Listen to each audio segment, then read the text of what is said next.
steps to owning a service dog. 1.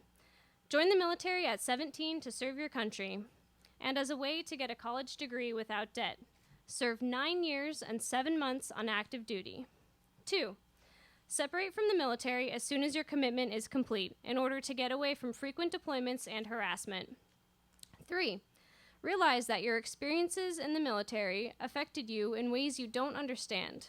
You've kept away from situations where men are drinking because you can't relax. You've been avoiding crowds for months because the anxiety of being around all those people triggers migraines, and you get jumpy when a strange man stands too close behind you in line for coffee.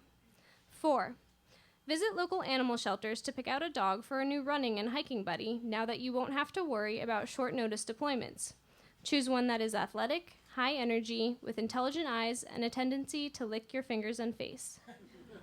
A volunteer at the shelter will say in a high-pitched tone, "Oh, you're adopting Princess! She's such a beautiful dog. We rescued her from a shelter up north the day she was going to be put down. Then we brought her here, and she was adopted by a couple that kept her in a kennel for 8 to 10 hours a day, and she chewed out of it and destroyed their house. They returned her after a week, so she might have some issues. Immediately change her name from Princess to something more fitting for a real dog." 5. Read online about service dogs for veterans and decide to start training your rescue dog. You're not sure if you need a service dog or not, but you know you need help, and if you decide not to use her as a service dog, you figure you'll just have an extremely obedient pet. 6. Visit the VA hospital to start your disability benefits for hearing loss and receive a U.S. Department of Veteran Affairs ID card. 7. Learn that it is possible to have a disability rating for a psychiatric disorder. 8. Admit that you've suffered with depression and anxiety for years, but hid it from your coworkers and medical record under the fear of losing your job in the military. 9. Learn that there is a mental health floor in the VA hospital with walk-in spots to see a psychiatrist. Bring your service dog in training because you will need her. You will be in tight spaces with many other veterans, and she may be the only thing preventing you from having a panic attack. 10.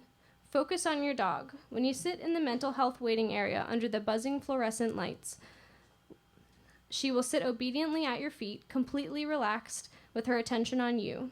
VA hospital workers will smile at you and say, "Your dog is so well behaved." A black man in his 50s with a shaggy beard will stand in the corner of the waiting area talking loudly. He will say, "There's not supposed to be dogs here. It's a hospital. No dogs in the hospital. Why is there a dog? No dogs allowed. She's got a dog. No dogs allowed. Why is nobody kicking out her dog? No fucking dogs." 11. Ignore this man. 12. Sit down in the psychiatrist's office. She will ask you, "So you're here for medication?" 13. Tell her that you don't want meds. 14. Tell her that you want a prescription for a service dog. 15. Explain to her what a service dog is. 16. Learn that gender discrimination, sexual harassment, and sexual assault fall under the title of military sexual trauma. 17. Receive referral to the Military Sexual Trauma and Interpersonal Trauma Clinic of the VA healthcare system. 18. Schedule appointment for mental health orientation meeting at the local VA clinic in 2 months. 19. Memorize the definition of a service dog listed in the Americans with Disabilities Act. Service animals are defined as dogs that are individually trained to do work or perform tasks for people with disabilities. 20. Know your access rights. Under the ADA, businesses that serve the public must allow service animals to accompany people with disabilities in all areas of the facility where the public is normally allowed to go. 21. Know that staff of a store may ask you only 2 questions when they see you with your service dog. Is the dog required because of a disability? And what task has the dog been trained to perform? 22. Be sure to keep your response vague when answering questions about your service dog, to avoid telling what your disability is and being discriminated against. Instead of saying, "My service dog is trained to block people from getting too close to me and triggering anxiety attacks, and she also guards me and licks me when I have an anxiety attack," you should say, "My service dog alerts to my medical condition." 23. Attend mental health orientation at the local VA clinic. 24. Attend meeting with another psychiatrist following orientation. 25. Sit down in the psychiatrist's office. She will ask you, "So you're here for medication?" 26. Tell her that you don't want meds. Tell her that you want a prescription for a service dog. Explain to her what a service dog is. 27. Listen closely as the psychiatrist recommends that you attend therapy sessions. She will tell you that it will be months before you can get an appointment for an individual therapy session.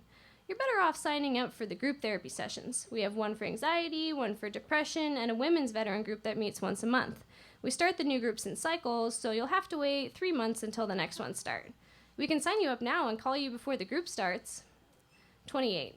Sign up for the anxiety group therapy sessions. Do not expect a phone call. You will not receive a phone call. 29. Make appointment to see the physician assistant in 2 weeks. 30. Sit down in the physician assistant's office. He will ask you, "So you're here for medication?" Tell him that you don't want meds. Tell him you want a prescription for a service dog. Explain to him what a service dog is.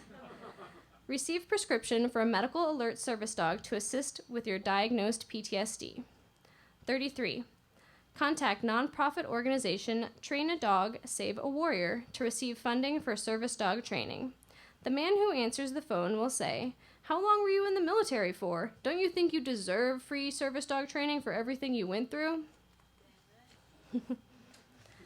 34. Complete application for the program, including multiple character references, mental health questionnaires, letters of recommendation from the VA physician assistant, and prescription for service dog. You will be accepted into the program, and they will contact local trainers to find one who will work with you and your dog. 35. Don't get your hopes up about free service dog training. All local organizations will refuse to work with a PTSD service dog, claiming that they only train mobility dogs. 36. Continue training your dog on your own, paying for lessons with your own money. 37. Put a vest on your dog that makes her easily identifiable as a service dog. 38. Never put your dog's name on a vest or collar that other people can easily read.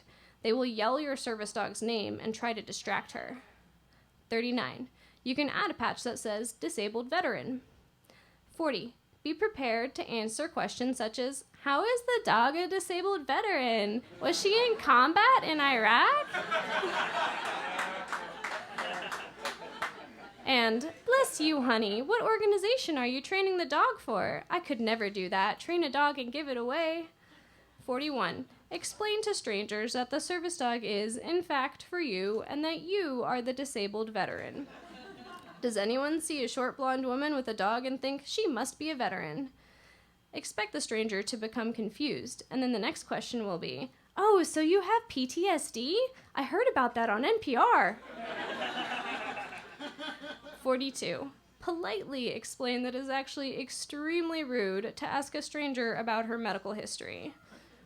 43. When people ask to pet your dog, say, "Not right now, she's working," or, "Sure, she's friendly, thank you for asking."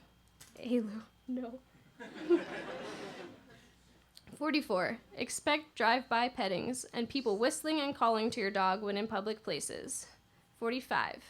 Respond to this unwanted behavior by saying, "Please don't do that. She's working right now." Sometimes people will apologize. Sometimes they will yell at you or mumble under their breath, "Fucking cunt." Ignore them. 46. Always bring a collapsible water bowl and a small bag of dog treats with you. Train your dog to pee and poop on command and on grass, dirt, concrete, and astroturf. 47. When applying for jobs and interviewing, do not mention your service dog or disability until you have an offer. If it looks like you're about to get a job offer and you try to be open with the company, wanting to work for an organization that accepts you and your service dog as a team, do not expect any further correspondence about the job. 48. Try leaving your dog at home when you know you'll be working in a small, crowded room. Realize that you need your service dog to help you focus, prevent migraines, and stop panic attacks. Strangers will say, "That's so great that you get to take your dog with you everywhere." Smile and say to yourself, "It sure is great to be disabled."